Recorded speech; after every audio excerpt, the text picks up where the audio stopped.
ಯಾವುದೇ ರೀತಿಯ ತೊಂದರೆ ಆಗದೆ ಅಂತ ನಾನು ಮನವೊಲಿಕೆ ಅಂತ ಹೇಳಲಿಕ್ಕೆ ಇಷ್ಟಪಡ್ತೀನಿ. ಈಗಾಗಲೇ ಕೆಲವೊಂದು ಪಾಯಿಂಟ್ಸ್ ಕೂಡ ನಾನು ಓದಲಿಕ್ಕೆ ಇಷ್ಟಪಡ್ತೀನಿ. ಪ್ರತಿ ವರ್ಷದಂತೆ ಈ ವರ್ಷ ಪ್ಲಾಸ್ಟರ್ ಆಫ್ ಪ್ಯಾರಿಸ್ ಗಣಪತಿಯನ್ನ ಪ್ರತಿಷ್ಠಾಪನೆ ಮಾಡೋದನ್ನ ನಿಷೇಧ ಮಾಡಲಾಗಿದೆ. ಆಮೇಲೆ ಮಂಟಪವನ್ನ ನೀವು ಏನು ಗಣಪತಿ ಪೆಂಡಲ್ ಹಾಕ್ತೀರಿ ಅದನ್ನ ಸಾರ್ವಜನಿಕ ಸ್ಥಳದಲ್ಲಿ ಹಾಕ್ಬೇಕಾದ್ರೆ ಸಂಬಂಧಪಟ್ಟ ಪುರಸಭೆ ಕಡೆಯಿಂದ ಅಥವಾ ಗ್ರಾಮ ಪಂಚಾಯತಿಯಿಂದ ಅನುಮತಿ ಕೊಡ್ಕೊಡ್ರಿ. ರಸ್ತೆ ಮಧ್ಯಕ್ಕೆ ನೀವು ಗಣಪತಿಯನ್ನ ಪೆಂಡಲ್ ಹಾಕಿದ್ರೆ ಅಂದ್ರೆ ಸಾರ್ವಜನಿಕರಿಗೆ ಓಡಾಡಲಿಕ್ಕೆ ತೊಂದರೆ ಆಗುತ್ತೆ.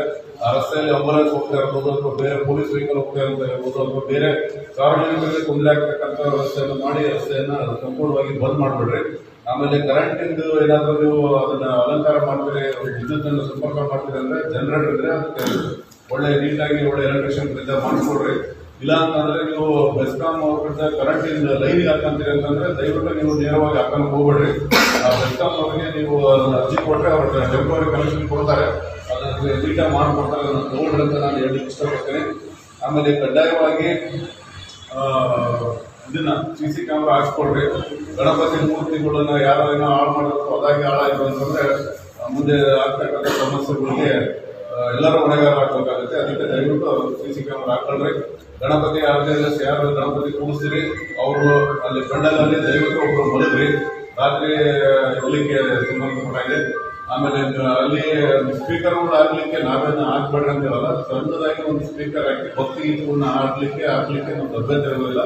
ಅದರ ಸುಪ್ರೀಂ ಕೋರ್ಟ್ ಆದೇಶದ ಪ್ರಕಾರ ರಾತ್ರಿ 10 ಗಂಟೆ ಅಂತ ಬೆಳಗ್ಗೆ 6 ಗಂಟೆ ತನಕ ಹೊರಗೆ 5 ಗಂಟೆಗೆ ಹಾಕ್ಬೇಡ್ರಿ ಅಂತ ನಾನು ಮನವಿ ಮಾಡ್ತೀನಿ. ಆಮೇಲೆ ಯಾವುದೇ ರೀತಿಯಾದ ಕೋಮು ಭಾವನೆಯನ್ನ ಕಲಿಸ್ತಕ್ಕಂಥ ಫ್ಲೆಕ್ಸ್ ಆಗಲಿ ಬ್ಯಾನರ್ ಆಗಲಿ ಮಂಟಪದಲ್ಲಿ ಹಾಕೋದು ಬೇಡ ಅಂತ ನಾನು ಈ ಸಂದರ್ಭದಲ್ಲಿ ಮನವಿ ಮಾಡ್ತೀನಿ. ಆಮೇಲೆ ಸಾಧ್ಯವಾದಷ್ಟು ಗಣೇಶ ಪೆಂಡಲ್ಗೆ ಒಂದೆರಡು ಡ್ರಮ್ ನೀರು ಅಥವಾ ಒಂದೆರಡು ಬಕೆಟ್ ಮರಳು ಇಟ್ಕೊಂಡ್ರೆ ಯಾವುದೇ ರೀತಿಯ ಅಗ್ನಿ ಅನಾಹುತಗಳು ಆಗ್ತಿರೋದ್ರ ಅದು ಮುನ್ನೆಚ್ಚರಿಕೆ ತಗೊಳ್ರಿ ಅಂತ ನಾನು ಈ ಸಂದರ್ಭದಲ್ಲಿ ಹೇಳಲಿಕ್ಕೆ ಇಷ್ಟಪಡ್ತೀನಿ. ಆಮೇಲೆ ಗಣೇಶ ಇದರಲ್ಲಿ ದಯವಿಟ್ಟು ಮದ್ಯಪಾನ ಮಾಡಿ ಅಥವಾ ಅಲ್ಲಿ ಗಣಪತಿ ಪೆಂಡಲಲ್ಲಿ ಬೇರೆ ಜೂಜಾಟ ಅಂತ ಇದನ್ನು ಮಾಡಕ್ ಹೋಗ್ಬೇಡ್ರಿ. ಯಾಕಂದ್ರೆ ಎಲ್ಲರೂ ಭಕ್ತಿಯಿಂದ ಗಣಪತಿಯನ್ನು ಪೂಜೆ ಮಾಡ್ತಿರ್ತಾರೆ. ಯಾರೋ ಒಬ್ರು ಅಲ್ಲಿ ಯಾರೋ ಒಬ್ರು ಮಾಡಿದಂತ ತಕ್ಷಣ ಇಡೀ ಗಣಪತಿ ಹೋದ್ರೆ ಎಲ್ಲರೂ ಇದೇ ಮಾಡ್ತಾರಂತ ಭಾವನೆ ಬೇಡ ಅಂತ ಹೇಳಿ ನಾನು ಈ ಸಂದರ್ಭದಲ್ಲಿ ಮನವಿ ಮಾಡ್ತೀನಿ. ಆಮೇಲೆ ಹೋದ ಸಲ ತಮಗೆಲ್ಲ ಗೊತ್ತಿದೆ, DJ-ಯನ್ನ ಸಂಪೂರ್ಣವಾಗಿ ಬ್ಯಾನ್ ಮಾಡಿದ್ವಿ. ಅದಕ್ಕೆ ನಿಮ್ಮೆಲ್ಲರ ಸಹಕಾರ ಇದ್ದ ನಾವು ಇದನ್ನ ಮಾಡ್ಲಿಕ್ಕೆ ಸಾಧ್ಯ ಆಗ್ತದೆ. ಯಾರು ಸಹಕಾರ ಕೊಟ್ಟಿಲ್ಲ ಅಂದ್ರೆ ಇದನ್ನ ಮಾಡಕ್ ಆಗ್ತಿದ್ದಿಲ್ಲ. ನಮ್ಮ ದಾವಣಗೆರೆ ಜಿಲ್ಲಾಡಳಿತಕ್ಕಾಗಲಿ ಪೊಲೀಸ್ ಇಲಾಖೆಗಾಗಲಿ ಒಳ್ಳೆ ಹೆಸರು ಬರಕ್ ಆಗ್ತಿದ್ದಿಲ್ಲ. ಎಲ್ಲರೂ ಇವೆಲ್ಲ ಸಹಕಾರ ಕೊಟ್ಟರೆ DJ ಇಂದ ಎಷ್ಟು ಅನಾಹುತ ಆಗ್ತದೆ ಅನ್ನೋದಕ್ಕೆ, ಎಷ್ಟು ಮಕ್ಕಳು ಸ್ಕೂಲು ಕಾಲೇಜ್ ಹೋಗ್ತಕ್ಕಂಥ ಮಕ್ಕಳು ಸ್ಕೂಲ್ ಕಾಲೇಜ್ ಹೋಗ್ಬಿಟ್ಟು ಎಲ್ಲ ಪ್ರತಿಯೊಬ್ಬರು DJ ಮಕ್ಕಳು ಕೊಡ್ತಾರೆ. ಆಮೇಲೆ ಸಾಕಷ್ಟು ಸೌಂಡ್ ಇದ್ದ ಅನಾರೋಗ್ಯಕ್ಕೆ ಟಿವಿಗೆ ತೊಂದರೆ ಆಗುತ್ತೆ. ಹಾರ್ಟ್ ರಿಲೇಟೆಡ್ ಇಶ್ಯೂ ಇರ್ತಕ್ಕಂಥ ಹಾರ್ಟ್ ಪೇಷಂಟ್ ಇರ್ತಕ್ಕಂಥ ತೊಂದರೆ ಆಗುತ್ತೆ. ಮನೆಯಲ್ಲಿ ಯಾರಾದ್ರೂ ಗರ್ಭಿಣಿ ಅಥವಾ ಬಾಣಂತಿರ್ತಕ್ಕಂಥ ಹೆಣ್ಮಕ್ಳು ಇದ್ರೆ ಅವ್ರಿಗೂ ಬಹಳ ತೊಂದರೆ ಆಗುತ್ತೆ. ವಯಸ್ಸಾಗಿರ್ತಕ್ಕಂಥವ್ರಿಗೆ ತೊಂದರೆ ಆಗುತ್ತೆ. ಅದೆಲ್ಲದಕ್ಕೂ ಮುಖ್ಯವಾಗಿ ಆರ್ಥಿಕವಾಗಿ ಹೊರೆ ಆಗುತ್ತೆ. ಇದೊಂದು DJ ಆಗಬೇಕು ಅಂದ್ರೆ ಕನಿಷ್ಠ ಒಂದು 50,000ರಿಂದ 1 ಲಕ್ಷ 2 ಲಕ್ಷ 3 ಲಕ್ಷ ತನಕ ನಿಮ್ ಕೆಪಾಸಿಟಿ, ಹೌದಾ? ಹಾಗಾಗಿ ಅದರಿಂದ ಆರ್ಥಿಕವಾಗಿ ಸುಮ್ಮನೆ ವೇಸ್ಟ್ ಆಗುತ್ತೆ. ಆಮೇಲೆ ಏನಾಗುತ್ತೆ, ಹೊನ್ನಾಳಿ ನಗರದಲ್ಲಿ 27 ಗಣಪತಿ ಕೊಡ್ತವೆ. 27 ಗಣಪತಿಯವರು ಎಲ್ಲರೂ DJ ತಂದು ಮಾಡಿದ್ರೆ ಎಷ್ಟು ದುಡ್ಡು ಲಾಸ್ ಆಗುತ್ತೆ, ಎಷ್ಟು ಜನಗಳು ತೊಂದರೆ ಆಗುತ್ತೆ. ಒಂದು ದಿವಸ ಗಣಪತಿ ಅಲ್ಲ, ಗಣಪತಿ ಇಡ್ತಕ್ಕಂಥದ್ದು 3 ದಿವಸ ಕೊಡ್ತಾರೆ, 5 ದಿವಸ ಕೊಡ್ತಾರೆ, 9 ದಿವಸ ಕೊಡ್ತಾರೆ, 15 ದಿವಸ ಕೊಡ್ತಾರೆ. ನಾನು ಫಸ್ಟ್ 1 ತಿಂಗಳು ಸತತ 1 ತಿಂಗಳ ಕಾಲ ಗಣೇಶ ಬಂದೋಬಸ್ತನ್ನ ನಾವು ಮಾಡ್ತಾ ಇದ್ದೀವಿ. ನಾವು ಯಾಕೆ ಮಾಡ್ತಾ ಇದೀವಿ ಅಂತಂದ್ರೆ 1 ತಿಂಗಳ ಕಾಲ ಪೊಲೀಸ್ ಇಲಾಖೆ ಗಣಪತಿ ಬಂದೋಬಸ್ತಲ್ಲಿ ನಾವಿದ್ರೆ ಗಣಪತಿ ತರದ ದಿವಸ ಒಂದು 3 ದಿವಸ ಗಣಪತಿ ಪ್ರತಿಷ್ಠಾಪನೆ, ಮತ್ತೆ 3 ದಿವಸ ಗಣಪತಿ, 5 ದಿವಸ ಗಣಪತಿ, 9 ದಿವಸ ಗಣಪತಿ, ಹೀಗೆ ದಿನ ಯಾವ ಗಣಪತಿ ಬರ್ತಾರೆ ಅಂತ ನಾವು ಬರೀ ಗಣಪತಿ ಬಂದೋಬಸ್ತ್ ಮಾಡ್ಕೊಂತ ಇದೀವಿ. ಅದಕ್ಕೆ ನೀವು ಸಹ ಅರ್ಥ ಮಾಡ್ಕೋಬೇಕು, ಒಂದು 24 ತಾಸು ಸೇವೆ ಕೊಡ್ತಕ್ಕಂಥ ಇಲಾಖೆ ಪೊಲೀಸ್ ಇಲಾಖೆ 1 ತಿಂಗಳು ಬರೀ ಗಣಪತಿ ಬಂದೋಬಸ್ತ್ ಮಾಡಿದ್ರೆ ನಾವು ಟ್ರಾಫಿಕ್ ನೋಡೋದು ಯಾರು, ಆಕ್ಸಿಡೆಂಟ್ ಕೇಸ್ಗಳನ್ನು ಅಟೆಂಡ್ ಮಾಡೋದು ಯಾರು, ಕಳ್ಳತನ ಕೇಸ್ಗಳು ಅಟೆಂಡ್ ಮಾಡೋದು ಯಾರು, ಮಕ್ಕಳು ವಯಸ್ಸಿಗೆ ಬಂದಿರತಕ್ಕಂಥ ಹೆಣ್ಮಕ್ಳು ಮಿಸ್ಸಿಂಗ್ ಆಗಿರ್ತಕ್ಕಂಥ ಪತ್ತೆ ಮಾಡೋದಿಗೆ, ಆಮೇಲೆ ಹಿಂದಿನ ಕೇಸ್ಗಳನ್ನು ತನಿಖೆ ಮಾಡೋದಿಗೆ 1 ತಿಂಗಳು ಸತತ 225 ಗಣಪತಿ ನಮಗೆ ಈಗಿರ್ತಕ್ಕಂಥ ಮಾಹಿತಿ. 225 ಗಣಪತಿನ 1 ತಿಂಗಳು ಸತತ ನಾವು ಮಾಡಿದ್ರೆ ಎಷ್ಟು ತೊಂದರೆ ಆಗುತ್ತೆ. ಅದಕ್ಕೆ ನಮ್ಮ ಇಲ್ಲಿ ನಮ್ಮ ಹೊನ್ನಾಳಿಗಿಂದು ಇವರು ಗಣಪತಿ ಇರ್ತಾರೆ, ನಮ್ಮ ಎಂ.ಆರ್. ಮಹೇಶ್ ಅವರು, ವಿನಯ್ ಅವರು, ಮಂಜು ಅವರೆಲ್ಲ ಅವರು ಒಂದು ಸಲಹೆ ಕೊಟ್ಟರು ನಮ್ಮ ಹತ್ರ, AC ಸಾಹೇಬ್ ಹತ್ರ ನಮ್ಮ ಹತ್ರ ಇದಕ್ಕಿಂತ ಮುಂಚೆ ಒಂದು ಸಲಹೆ ಕೊಟ್ಟರು. ಸರ್, ಈಗ ಎಲ್ಲ ನಾವು ಒಂದು ತಿಂಗಳಿಂದ ನೀವು ಪೊಲೀಸ್ ಇಲಾಖೆ ಮಾಡಬೇಕು, ನಾವು ಎಲ್ಲ ಗಣಪತಿಗಳು ಎಲ್ಲರೂ ಪ್ರತಿಯೊಂದು ಕೇರಳ 27 ಗಣಪತಿ ಅವರು ಹೊನ್ನಾಳಿ ಟೌನಲ್ಲಿ 27 ಗಣಪತಿಯವರು ಎಲ್ಲ ಜನರ ಹತ್ರ ನಾವು ಅವರಿಗೆ ಕಾಂಟ್ರಿಬ್ಯೂಷನ್ ಕೇಳಲಿರ್ಬೋದು ಅಥವಾ ಅವರಿಂದ ಸೇವೆ ಕೇಳ್ತಕ್ಕಂಥ ಎಲ್ಲ ಸಮಸ್ಯೆ ಆಗ್ತಿದೆ. ಅದಕ್ಕೆ ಇಡೀ ಹೊನ್ನಾಳಿ ಒಂದು ಗಣಪತಿ ಇಟ್ಟು ಒಂದ್ ದಿವಸ ಅದ್ದೂರಿಯಾಗಿ ವಿಸರ್ಜನೆ ಮಾಡ್ತೀವಿ ಅಂತ ಅವರು ಸಲಹೆ ಮಾಡಿದ್ರು. ಅದಕ್ಕೆ ನಾವು ಇದು ಒಳ್ಳೆಯ ಸಲಹೆ ಇದೆ. ಎಲ್ಲ ಗಣಪತಿಯವರು ನಾವು ಅದನ್ನ ಹೇಳಿದ್ವಿ, ನೀವು ಬೇಕಾದ್ರೆ ಒಂದು ಮೀಟಿಂಗ್ ಕರ್ಕೊಂಡು ಎಲ್ಲ ಒಂದು ಸಲ ತೀರ್ಮಾನ ಮಾಡ್ಕೊಂಡ್ರೆ ಅಂತ. ಅದಕ್ಕೆ ನಾವು ತಾಲೂಕು ಆಡಳಿತ ಇರ್ಬೋದು, ನಾವಿರ್ಬೋದು ಸಂಪೂರ್ಣ ಬೆಂಬಲವನ್ನು ಕೊಡ್ತೀವಿ. ಹೊನ್ನಾಳಿ ಟೌನ್ ನಲ್ಲಿ ಒಂದು ಗಣಪತಿ ಇಟ್ಟು ಒಂದ್ ದಿವಸ ಅದ್ದೂರಿಯಾಗಿ ಎಲ್ಲ 9 ದಿವಸ ಬೇರೆ ಬೇರೆ ಕಾರ್ಯಕ್ರಮಗಳನ್ನು ಮಾಡಿ ಒಂದ್ ದಿವಸ ಬೇಕಾದ್ರೆ ವಿಸರ್ಜನೆ ಮಾಡ್ತೀವಿ ಅಂತ ಅದು ನಿಮ್ಮೆಲ್ಲರೂ ಒಪ್ಪಿಗೆ ಇದ್ದಾರೆ. ಎಲ್ಲಾ ಗಣಪತಿ ಮಾಡಿ ಯಾರ್ಯಾರು ಕೂರಿಸಿ ಎಲ್ಲರೂ ಒಮ್ಮತದ ಅಭಿಪ್ರಾಯ ಇತ್ತು ಅಂತಂದ್ರೆ ಅದನ್ನ ಮಾಡೋದು ಒಳ್ಳೆ ನಿರ್ಧಾರ ಅಂತ ನಾನು ಈ ಸಂದರ್ಭದಲ್ಲಿ ಇಷ್ಟಪಡ್ತೀನಿ. ಹಾಗೆ ಫ್ಲೆಕ್ಸ್ ಅವ್ರಿಗೆ ಒಂದು ಫ್ಲೆಕ್ಸ್ ಯಾರಾದ್ರೂ ಫ್ಲೆಕ್ಸ್ ಅಂತಕ್ಕಂಥವ್ರು ನಿಮಗೆ ಗೊತ್ತಿರಬಹುದು. ಎಲ್ಲಿ ಬೇಕಾದ್ರ ಕಾನೂನು ಗೊತ್ತಿಲ್ಲ ಅಂದ್ರೆ ದಯವಿಟ್ಟು ತಿಳ್ಕೊಳ್ರಿ. ಎಲ್ಲಿ ಬೇಕಲ್ಲಿ ಫ್ಲೆಕ್ಸ್ ಕಟ್ಟೋದು, ಏನ್ ಬೇಕಾದ್ರೆ ಫ್ಲೆಕ್ಸ್ ಹಾಕೋದು ತಪ್ಪಾಗುತ್ತೆ. ನಾನು ಹೊನ್ನಾಳಿ ಕಿಂಗು, ನಾನು ಹೊನ್ನಾಳಿ ಡಾನು, ನಾವು ಹೊನ್ನಾಳಿ ಹುಲಿ, ಹೊನ್ನಾಳಿ ಟಗರು, ನಾನು ಈ ತರ ಎಲ್ಲ ಹಾಕಿದ್ರೆ ಅದು ಏನಾಗುತ್ತೆ, ದೊಡ್ಡ ತಪ್ಪು. ಆಮೇಲೆ ಬೇರೆಯವ್ರಿಗೆ ಪ್ರಚೋದನೆ ಕೊಟ್ಟಾಗುತ್ತೆ. ಯಾರಪ್ಪ ಹೊನ್ನಾಳಿ ಕಿಂಗು ಉಳಿದ್ರಲ್ಲ ಏನು ಸೈನಿಕರ, ಉಳಿದ್ರಲ್ಲ ಏನು ಬೇರೆ ತರ ಅಂತ ತಿಳ್ಕೊಬೇಕಾಗುತ್ತೆ. ಅದಕ್ಕೆ ಈ ತರದ ಫ್ಲೆಕ್ಸ್ಗಳು ಯಾರು ಹಾಕಿದ್ರೆ ಅವ್ರ ಮೇಲೆ ಕೇಸ್ ರಿಜಿಸ್ಟರ್ ಮಾಡ್ತೀವಿ. ಅದು ಕಂಪ್ಲೇಂಟ್ ಕೊಡ್ತಕ್ಕಂಥ ಪುರಸಭೆ ಹಾಕ್ತಾರೆ. Karnataka public place disfigurement act ಅಂತ ಒಂದಿದೆ. ಸಾರ್ವಜನಿಕ ಸ್ಥಳವನ್ನು ವಿರೂಪಗೊಳಿಸ್ತಕ್ಕಂಥ ಮೇಲೆ ಪ್ರಕರಣ ದಾಖಲು ಮಾಡ್ತಕ್ಕಂಥದ್ದು. ಯಾರು ಈಗ ನಿಮ್ಮ ಮನೆ ಒಳಗಡೆ ನೀವೇನು ಬೇಕಾದ್ರೂ ಹಾಕೋಬಹುದು. ಇದು king, world king, international king ಏನಾದ್ರು ಹಾಕೋಬಹುದು. ಆದ್ರೆ ಸಾರ್ವಜನಿಕ ಸ್ಥಳದಲ್ಲಿ ನೀವೇನಿದ್ರೆ ಏನಾದ್ರು ಹಾಕ್ಬೇಕಾದ್ರೆ ಅದು ಗೌರವ ಸೂಚಕವಾಗಿರ್ಬೇಕು. ಗೊತ್ತಾಯ್ತಾ? ನೀವು ಅಲ್ಲಿ ನಾಳೆ ಗಣಪತಿ ಹಬ್ಬ ಇರ್ಬೋದು ಅಥವಾ ಈದ್ ಮಿಲಾದ್ ಹಬ್ಬ ಇರ್ಬೋದು, ಯಾವುದೇ ಹಬ್ಬ ಇರ್ಬೋದು ಅಥವಾ ಯಾವುದೇ ಸಮಾರಂಭ ಇರ್ಬೋದು, ನೀವು ಏನಾದ್ರೂ ಸಾರ್ವಜನಿಕ ಸ್ಥಳದಲ್ಲಿ ಫ್ಲೆಕ್ಸ್ ಹಾಕ್ತೀರಿ ಅಂತಂದ್ರೆ ಕಡ್ಡಾಯವಾಗಿ ಪುರಸಭೆಯವ್ರದ್ದು ಅನುಮತಿ ಕೊಡ್ತಾರೆ. ಅವ್ರ ಅನುಮತಿ ಕೊಡ್ತಾರೆ, ಇಲ್ಲ ಅಂತಲ್ಲ. ಆದ್ರೆ ಏನ್ ಕಂಟೆಂಟ್ ಹಾಕ್ತೀನಿ ಅಂತ ನೋಡ್ತಾರೆ. ಏನ್ ಅದ್ರೊಳಗಡೆ ಇದೆ, ಏನ್ ಸಮಾರಂಭ ಏನಂತ, ಎಷ್ಟು ಸೈಜ್ ಇದೆ, ಫ್ಲೆಕ್ಸ್ ಉದ್ದ ಇಲ್ಲ, ಕರೆಂಟಿನ ಕಬ್ಬದ ಕಲರ್ ಕಟ್ತಾರ, ಕರೆಂಟಿನ ಕಬ್ಬದ ಕಲರ್ ಕಟ್ಟಿದ್ರೆ ಏನಾದ್ರು ಸಾರ್ವಜನಿಕ ತೊಂದರೆ ಆಗುತ್ತಾ, ರೋಡ್ಗೆ ಏನಾದ್ರು ರೋಡ್ಗೆ ಅರ್ಧ ರೋಡ್ ಮಾಸಿ ಕಟ್ತಾರ ಅಂತ ನೋಡಿ ಅನುಮತಿ ಕೊಡ್ತಾರೆ.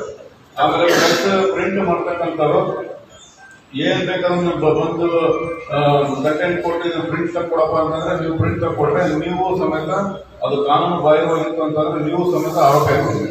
ಒಬ್ರು ಫ್ಲೆಕ್ಸ್ ನ ಹಾಕಿರ್ತಕ್ಕಂಥವ್ರು ಫ್ಲೆಕ್ಸ್ ನ ಪ್ರಿಂಟ್ ಹಾಕಿರ್ತಕ್ಕಂಥ ಇವನ ಅನುಮತಿ ಪಡೆದನ್ನೇ ಹಾಕಿದ್ರೆ ಅದು ಎಲ್ಲರಿಗೂ ತಪ್ಪಾಗುತ್ತೆ. ಅದಕ್ಕೋಸ್ಕರ ಯಾವುದೇ ರೀತಿಯಲ್ಲ ಫ್ಲೆಕ್ಸ್ ಹಾಕಿದ್ರೆ ಪುರಸಭೆಯಿಂದ ಕಡ್ಡಾಯ ಅನುಮತಿ ಕೊಡ್ಕೋಬೇಕು, ಇದನ್ನ ಮಾಡ್ಬೇಕು. ಆಮೇಲೆ ಫ್ಲೆಕ್ಸ್ ಹಾಕಿರ್ತಕ್ಕಂಥವ್ರು ಫ್ಲೆಕ್ಸ್ ಅಲ್ಲಿ ಒಂದು ಬರುತ್ತೆ, ಯಾರು ಪ್ರಿಂಟ್ ಹಾಕಿರೋರು ಮತ್ತೆ ಪುರಸಭೆಯಿಂದ ರಸೀದಿ ಸಂಖ್ಯೆ ಬರುತ್ತೆ. ಪುರಸಭೆ ಇಂಥ ಪುಸ್ತಕ ಸಂಖ್ಯೆ, ಇಂಥ ರಸೀದಿ ಸಂಖ್ಯೆ, ಇದನ್ನ ಕಟ್ಟಿರ್ತಕ್ಕಂಥ ಬಿಲ್ ಸಮೇತ ಅದರಲ್ಲಿ ನಂಬರ್ ಆಗ್ತದೆ. ಇದನ್ನ ಬಿಟ್ಟು ಯಾರಾದ್ರೂ ಫ್ಲೆಕ್ಸ್ ಹಾಕೋದು ಮಾಡಿದ್ರೆ ಅವ್ರ ಮೇಲೆ ಪುರಸಭೆಯವರು ಕಂಪ್ಲೇಂಟ್ ಕೊಡ್ತಾರೆ. ನಾವು ಕೇಸ್ ರಿಜಿಸ್ಟರ್ ಮಾಡ್ತೀವಿ, ಮತ್ತೆ ಕೋರ್ಟಿಗೆ ಹೋಗಿ ಕೋರ್ಟಲ್ಲಿ ನೀವು ಶಿಕ್ಷೆಗೆ ಗುರಿ ಆಗ್ತೀವಿ. ಆಮೇಲೆ ಗಣೇಶನ ಮೆರವಣಿಗೆ ಈಗಾಗಲೇ ತಮಗೆ ವಿಷಯ ತಿಳಿಸಿದೀನಿ. ಡಿಜೆ ಅಂತೂ ಯಾವುದೇ ಕಾರಣಕ್ಕೂ ಡಿಜೆ ಪರ್ಮಿಷನ್ ಕೊಡಲ್ಲ. ನಾವು ಈಗಾಗಲೇ 15-20 ವಿಷಯ ನಿಮಗೆ ಮಾಹಿತಿನ ಕೊಡ್ತಿದ್ದೀವಿ. AC ಸಾಹೇಬರು ಬಹಳ ಸಲ ಹೇಳಿದ್ರು, ಒಂದು ಮೀಟಿಂಗ್ ಕರ್ಕೊಳ್ಳೋದು ಸುಮ್ಮನೆ ಅರ್ಜೆಂಟ್ ಆಗಿ ಹೇಳ್ಬಿಡೋರಿಗೆ ಡಿಜೆಗೆ ಏನಾದ್ರು ದುಡ್ಡು ಕೊಟ್ಟು ಮತ್ತೆ ಆಮೇಲೆ ನಮ್ಮ ಹತ್ರ ಬಂದು ಕೇಳ್ತಾರೆ ಈ ತರ ಕೊಟ್ಬಿಟ್ಟಿವಿ ಅಂತ. ಅದಕ್ಕೆ ನಮ್ಮ SP ಸಾಹೇಬರು, DC ಸಾಹೇಬರು ಆದೇಶ ಇದೆ. ಅದೇ ಪ್ರಕಾರ ನಮ್ಮ AC ಸಾಹೇಬರು ನೇತೃತ್ವದಲ್ಲಿ ಮಾಡಿರ್ತಕ್ಕಂಥ ಸಭೆಯಲ್ಲಿ ತೀರ್ಮಾನ ಆಗಿದೆ. ಯಾವುದೇ ಕಾರಣಕ್ಕೂ ಡಿಜೆ ಕೊಡಲ್ಲ. ನೀವೇನಾದ್ರೂ ಡಿಜೆಗೆ ಅಡ್ವಾನ್ಸ್ ದುಡ್ಡು ಕೊಟ್ರಿ ಅಂತಂದ್ರೆ ಅದು ನಿಮ್ಮ ಮನೆ ಬರಲ್ಲ. ನಾವಂತೂ ಪರ್ಮಿಷನ್ ಕೊಡಲ್ಲ. ಅದರ ಬದಲಿ ನೀವು ಲಾಸ್ಟ್ ಟೈಮ್ ನಮ್ಮ ಎಂ.ಆರ್. ಮಹೇಶ್ ಅವರು ಅವನ್ನೆಲ್ಲ ಕರೆಸಿದ್ರು, ಕಂಸಾಳೆ ಚಂಡೆ ಮದ್ದಾಳೆ ಅವನ್ನೆಲ್ಲ ಕರೆಸಿದ್ರು. ಆ ತರ ಮಾದರಿಯಾಗಿ ನೀವು ಮಾಡ್ರಿ. ನಮ್ಮೂರಲ್ಲಿ ದಾವಣಗೆರೆ ಇಟ್ಕೊಳ್ಳಿಲಿ ನಾವು ದೇವಸ್ಥಾನದಲ್ಲಿ ಗಣಪತಿ ಮಾಡ್ತೀವಿ. ಇವತ್ತು 70 ವರ್ಷ ಇರ್ಬೋದು ಬಹುಶಃ. ಅಲ್ಲಿ ಪ್ರತಿ ವರ್ಷ ಎಲ್ಲ ಡಿಜೆ ಎಲ್ಲ ಏನ್ ಬೇಕಾದ್ರೂ ತಂದು ಮಾಡ್ತಕ್ಕಂಥ ಆರ್ಥಿಕವಾಗಿ ಶಕ್ತಿ ಇರ್ತಕ್ಕಂಥ ಇದಾರೆ ನಮ್ಮ ಊರಾಗಲ್ಲ, ನಮ್ಮ ಕಮಿಟಿಯವರೆಲ್ಲ. ಆದ್ರೆ ಇವತ್ತಿಗೂ ಅಲ್ಲಿ ಏನೇಂದ್ರ ಪಾರಂಪರಿಕವಾಗಿರ್ತಕ್ಕಂಥ ಕಲೆಯನ್ನ ಬಳಸ್ಬೇಕು ಅಂತಂದೇಳಿ ಬರೀ ಈ ತರ ಡ್ರಮ್ ಸೆಟ್, ಡೊಳ್ಳು, ಆಮೇಲೆ ಕಲಾವಾದ್ಯಗಳು ಬೇರೆ ಬೇರೆ ಕಡೆ ಮಂಗಳೂರು, ಚಿಕ್ಕಮಗಳೂರು, ಆ ಕಡೆ ಕೇರಳ ಈ ಥರದೆಲ್ಲ ಕರೆಸ್ಬಿಟ್ಟು ನಾವು ಅದನ್ನು ಮೆರವಣಿಗೆ ಮಾಡಿ ಗಣೇಶ ವಿಸರ್ಜನೆ 5 ದಿವಸದಲ್ಲಿ ಮಾಡ್ತಾರೆ.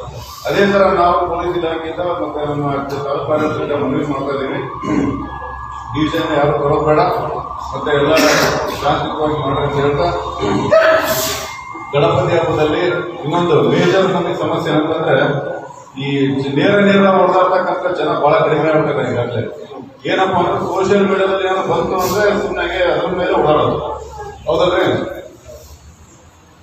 ಯಾವ್ದಾದ್ರು ಈಗ ಈಗಲಲ್ಲಿ ಬಂತು, ಯಾರೋ ಸೋಷಿಯಲ್ ಮೀಡಿಯಾದಲ್ಲಿ ಎಲ್ಲೋ ಫಾರಿನ್ ಅಲ್ಲಿ ಯಾವುದೋ ಒಂದು ಕಂಟ್ರಿಲಿ ಕುತ್ಕೊಂಡು ಮೆಸೇಜ್ ಹಾಕಿರ್ತಾನೆ, ಆ ಮೆಕ್ಕಾ ಮದೀನದ ಮೇಲೆ ಯಾವುದೇ ಒಂದು ಆಕ್ಷೇಪಣವಾಗಿರ್ತಕ್ಕಂಥ ಚಿತ್ರ ಹಾಕೋದು, ಅಥವಾ ನಮ್ಮ ಹಿಂದೂ ಧರ್ಮದಲ್ಲಿ ಆಂಜನೇಯ ಸ್ವಾಮಿ ಮೇಲೆ ಅಥವಾ ಗಣೇಶನ ಮೇಲೆ ಯಾವುದೇ ರೀತಿಯ ಒಂದು ಫ್ಲೆಕ್ಸ್ ಫೋಟೋ ಹಾಕೋದು, ಅದನ್ನ ಯಾರೋ ಬಂದು ಪೋಸ್ಟ್ ಮಾಡೋದು, ಅದನ್ನ ಯಾರೋ ಬಂದು ಲೈಕ್ ಮಾಡೋದು, ಅದಕ್ಕೆ ಯಾರೋ ಬಂದು ಕಮೆಂಟ್ ಹಾಕೋದು.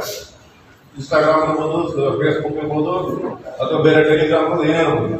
ಅದನ್ನ ಹಾಕಿದ ತಕ್ಷಣ ಇಲ್ಲಿ ಹೊನ್ನಾಳಿಲಿ 2 ಗುಂಪು ಮಾಡೋದು, ಅದು ನಂಗೆ ಹಾಕಿದ್ರೆ ಹಿಂಗೆ ಹಾಕಿಲ್ಲ. ಹೊನ್ನಾಳಿ ಉದಾಹರಣೆ ಇಲ್ಲಿ ಎಲ್ಲ ಕಡೆಗಳು ಈ ತರ ಮಾಡ್ಕೊಂಡು ಜಗಳ ಮಾಡೋದು, ಅದನ್ನ ಓಡಾಡ್ಕೊಂಡು. ಅದಕ್ಕೆ ನಾವು ನಿಮ್ಮ ಹತ್ರ ಮನವಿ ಮಾಡ್ತಿದ್ದೀನಿ, ಇದು ಈಗ ಆ ತರದ್ದು ಸೋಷಿಯಲ್ ಮೀಡಿಯಾದಲ್ಲಿ ಯಾವುದೇ ರೀತಿಯಾದ ಧರ್ಮದ ವಿಚಾರವಾಗಿ ಏನೇನ್ ಮಾಡಿದ್ರು ಅದು ಎಲ್ಲಿಂದ ಪೋಸ್ಟ್ ಆಗಿರುತ್ತೆ ಅದನ್ನ ನಾವು ಕೇಸ್ ಮಾಡ್ತೀವಿ.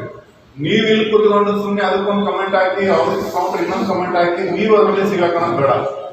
ಏನೇ ಇಟ್ಕೊಂಡು ಗಮನಕ್ಕೆ ಬಂತಂದ್ರೆ ಕೊಡ್ರಿ, ನಾವೇ ಮಾಡ್ತೀವಿ. ಯಾವುದೇ ಒಂದು ವಾಟ್ಸ್ಆಪ್ ಗ್ರೂಪ್ ಇರ್ಬೋದು, ಬೇರೆ ಸೋಷಿಯಲ್ ಪ್ಲಾಟ್ಫಾರ್ಮ್ ಅಲ್ಲಿ ಯಾವುದೇ ಗ್ರೂಪ್ ಇರ್ತಾರಲ್ಲ, ಆ ಗ್ರೂಪ್ ಅಲ್ಲಿ ಯಾರಾದ್ರೂ ಶೇರ್ ಮಾಡಿದ್ರೆ ಆ ಗ್ರೂಪ್ ಅಲ್ಲಿ ಅಡ್ಮಿನ್ ಇರ್ತಾರೆ, ಅಡ್ಮಿನ್ನೇ ಮೇನ್ ಆರೋಪಿ ನಂಬರ್ 1 ಆಗ್ತಾರೆ. ಅಡ್ಮಿನ್ ಏನ್ ಮಾಡ್ಬೇಕು, ಆ ತರದ ಪೋಸ್ಟ್ ಮಾಡಿದ್ರೆ ಇಮಿಡಿಯೇಟ್ ಆಗಿ ಅದನ್ನ ಡಿಲೀಟ್ ಮಾಡ್ಬೇಕು, ಅಥವಾ ನಮಗೆ ಮಾಹಿತಿ ಕೊಡ್ಬೇಕು. ಅದನ್ನೇನಾದ್ರೂ ಶೇರ್ ಮಾಡೋದು, ಅದನ್ನ ಕಮೆಂಟ್ ಆಗೋದು ಮಾಡ್ಕೊಂಡು ದೊಡ್ಡ ಪ್ರಮಾಣದಲ್ಲಿ ಇದಾಯ್ತು ಅಂದ್ರೆ ಅದಕ್ಕೆ ಹೊಣೆಗಾರಾಗಿರ್ತೀವಿ. ಆ ಕಾರಣ ಈಗ ಮುಂದೆ ಹಬ್ಬಗಳು ಬರುತ್ತೆ, ಹಬ್ಬಗಳಲ್ಲಿ ಏನಾದರೂ ಈ ತರ ಇರ್ತಂದ್ರೆ ಕೂಡಲೇ ನಮ್ ಗಮನ ಕೊಡ್ಬೇಕು. ನಾವು ಕೆಲಸ ಮಾಡ್ತಾ ಇರ್ತೀವಿ, ನಮ್ಮ ಗಮನಕ್ಕೆ ನೀವು ತರಬೇಕು. ಫೋನ್ ಮಾಡಿದ್ರೆ ಅವ್ರು ಇಮಿಡಿಯೇಟ್ ಅಟೆಂಡ್ ಮಾಡ್ತೀವಿ. ಆಮೇಲೆ 112 ಇರುತ್ತೆ, 112 ಫೋನ್ ಮಾಡಿದ್ರೆ ಇಮಿಡಿಯೇಟ್ ಅದಕ್ಕೆ ನಾವು ನಿಮಗೆ ಸ್ಪಂದನೆ ಮಾಡ್ತೀವಿ ಅಂತ ಹೇಳ್ತಾ, ಈಗಾಗಲೇ ಇದು ಒಂದು ಪೂರ್ವಭಾವಿ ಸಭೆ ಅಂತ ನೀವು ಭಾವಿಸ್ರಿ. ಇದನ್ನ ಡೀಟೇಲ್ ಆಗಿ ಮುಖಂಡರ ಸಭೆಯನ್ನು ಮಾಡ್ತೀವಿ ನಾವು. ಆ ಸಮಯದಲ್ಲಿ ನಮ್ಮ ಡಿವೈಸ್ಗಳು ಮುಖಂಡರ ಸಭೆ ಆಗುತ್ತೆ.